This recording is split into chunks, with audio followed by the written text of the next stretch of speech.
અમરેલીમાં નકલી લેટર કાંડ મામલે પાયલ ગોટી બાદ 3 અન્ય આરોપીઓના જામીન થતા આજે તેઓ પણ જેલ મુક્ત થયા છે। જેલની બહાર આવતાની સાથે જ આ ત્રણેય આરોપીઓએ પત્રકારો સાથે વાત કરી અને પોતે રાજકીય કિન્નાખોરીનો ભોગ બની ગયા હોય તેવો જ્યારે સવાલ આવ્યો ત્યારે તેમણે માત્ર જય હિન્દ કહેવાનું મુનાસિબ સમજ્યું હતું, પરંતુ તેમણે એ વાતની જરૂર પુષ્ટિ કરવાનો પ્રયાસ કર્યો કે આ પત્ર નકલી નથી પરંતુ આ પત્ર અસલી છે। વિગતે વાત કરીએ, જેલની બહાર આવતાની સાથે જ આ ત્રણેય આરોપીઓએ માધ્યમ સાથે શું વાત કરી। વૈષ્ણવજન તો તેને કહીએ જે પીડ પરાઈ જાનાને રે।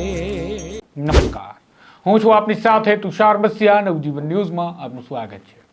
અમરેલીમાં નકલી પત્રકાંડ મામલે ભારતીય જનતા પાર્ટી અને કોંગ્રેસ વચ્ચે લાંબુ ઘમાસાણ ચાલ્યું અને આ લાંબા ઘમાસાણમાં નારી સ્વાભિમાન આંદોલનની પણ શરૂઆત કરી પરેશ ધાનાણીએ અને ભારતીય જનતા પાર્ટીના નેતા અને ધારાસભ્ય કૌશિક વેકરિયાને આડે હાથ લેવાના દરેક મોકાને તેઓ ચૂક્યા નથી। ત્યારે પાયલ ગોટીને જેલ મુક્ત કરાવવા માટે ખુદ ભાજપના જ ધારાસભ્યો અને પાટીદાર આગેવાનો દોડતા થયા હતા અને ત્યારબાદ પાયલ ગોટીના કથિત સરઘસ મામલે કે જેને રિકન્સ્ટ્રક્શન પોલીસ કહી રહી છે તે મામલાની તપાસ સ્ટેટ મોનિટરિંગ સેલના નિર્લિપ્ત રાયને સોંપવામાં આવી છે। આ મામલે નિર્લિપ્ત રાયે પોતાની તપાસ કરી લીધી છે। અહેવાલ તૈયાર થાય તેની રાહ છે અને જ્યારે આ અહેવાલ ટેબલ પર મુકાશે ત્યારે કહેવાય છે કેટલાય પોલીસ અધિકારીઓના પગ તળેથી જમીન ખસી જશે તેવી સ્થિતિ પેદા થવાની છે। ત્યારે અમરેલી ખાતે આજે જેલની બહાર મોટી સંખ્યામાં લોકો ઉમટી પડ્યા હતા, કારણ કે આ નકલી પત્રકાંડના 3 આરોપીઓ મુક્ત થવાના હતા। તેઓને જામીન મળી ગયા છે અને આજે મનીષ વઘાસિયા, અશોક માંગરોળિયા અને જીતુ ખાતરાના જામીન મંજૂર થતાં તેઓ અમરેલી જેલની બહાર આવ્યા હતા। આ બધા દ્રશ્યો તમે જોઈ રહ્યા છો ત્યારે કોઈ મહાન ક્રાંતિકારી નેતા જેલમાંથી મુક્ત થઈ રહ્યો હોય એ પ્રકારનો આ માહોલ છે। આ ત્રણેય આરોપીઓએ પોતે પાકસાપ છે અને જાણે તેમને કોર્ટ દ્વારા ક્લીન ચીટ આપી દેવામાં આવી હોય તેમ તેમણે કહ્યું, સત્યમેવ જયતે, સત્યનો વિજય થયો છે, પરંતુ હજુ તેઓ જામીન પર મુક્ત થયા છે એ મહત્વની વાત છે। કોર્ટની ટ્રાયલ ચાલવાનું બાકી છે। ત્યારે આ મામલે આ આરોપીઓએ પત્રકાર સાથે શું વાત કરી અને કેવા જવાબ આપ્યા એ સાંભળો। લેટર પેડ ઓરિજિનલ છે, સહી સિક્કા ઓરિજિનલ છે, લેટર પેડમાં સહી જે છે એ ઈશ્વરભાઈ કાનપરિયાની ઓરિજિનલ સહી છે। એનો એફએસએલ તપાસ કરાવો। હું 1999થી 2004 સુધી રાષ્ટ્રીય સ્વયંસેવક સંઘનો સ્વયંસેવક હતો અને રાષ્ટ્રીય સ્વયંસેવક સંઘમાં તાલુકા શારીરિક પ્રમુખ હતો।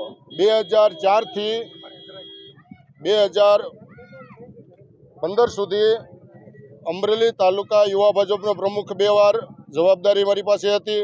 જિલ્લા ભાજપનો મીડિયા સેલનો કન્વીનર, જિલ્લા ભાજપનો રમતગમત સેલનો સહ કન્વીનર અને જિલ્લા યુવા ભાજપનો ઉપપ્રમુખની મેં જવાબદારી નિભાવેલી છે અને હાલ સક્રિય કાર્યકર છું। મને ભવિષ્યમાં કોઈ યોગ્ય પદ મળે નહીં એ માટે ષડયંત્ર રચેલ છે અને મારી ઉપર ખોટો આરોપ મૂકેલ છે અને મને ખોટો આરોપી બનાવેલ છે। કિશોરભાઈ કાનપરિયાનો જ પત્ર છે। આજે 1 મહિના જેલ બહાર આવ્યા હોય, અમારા પરિવાર સાથે બધાની સાથે મળી લઈએ, પછી તમને વ્યવસ્થિત નિરાંતે બોલાવીને અને આખી પ્રેસ કોન્ફરન્સ કરશું। જે સત્ય હશે એ બધું બહાર આવશે। આજે સત્યનો વિજય થયો છે। 1 મહિને અમે જેલની બહાર નીકળ્યા છીએ। ઘર પરિવાર અમારી જે આસ્થા હોય ત્યાં જઈએ, ત્યાર પછી આપ બધાને બોલાવીને અને વ્યવસ્થિત આખા ન્યૂઝ આપો। તમને સમય ભારત માતા કી સમય આપશો, તમને પૂરો સમય પૂરતો સમય આપશો તમને। તો તમે સાંભળ્યું એ પ્રકારે ત્રણેય આરોપીઓએ પત્રકાર સાથે વાત તો કરી પરંતુ પૂરી વાત ન કરી। તેઓએ કહ્યું કે તેઓ પોતાના ઘરે જાય, લાંબા સમય બાદ તેઓ જેલમાંથી મુક્ત થયા છે, તેઓ પોતાના આસ્થાના કેન્દ્રો પર જશે અને બાદમાં પત્રકારો સમક્ષ આવશે અને પત્રકાર પરિષદ યોજી પત્રકારોને પૂરતો સમય આપશે। આમ રાજકારણને પૂરતો સમય આ નકલી પત્રકાંડની ફરિયાદ બાદથી જ મળી ગયો હતો અને ખૂબ લાંબુ રાજકારણ ખેલાયું છે। ત્યારે આ આરોપીઓનો દાવો છે કે આ પત્ર નકલી નહીં પરંતુ અસલી છે। તો શું ફરી આ મામલાની પણ તપાસ કરવી પડશે અને જો તપાસ થશે અને પત્ર અસલી નીકળશે તો શું સમજવું આમ તો ભારતીય જનતા પાર્ટીના નેતાઓ કે જે ખાસ તો અમરેલીના છે તેમની વચ્ચે લાંબા સમયથી આ વાસણ ખખડવાની શરૂઆત થઈ હતી, પરંતુ હવે વાસણ ખખડવાના બદલે વાસણ એકબીજા પર ફેંકાઈ રહ્યા હોય તે પ્રકારની સ્થિતિનું નિર્માણ થયું છે. જોઈએ હવે આગામી સમયમાં આ મામલામાં શું થાય છે. દરેક અપડેટ માટે જોડાયેલા રહેજો આપની નવજીવન ચેનલ સાથે. નમસ્કાર.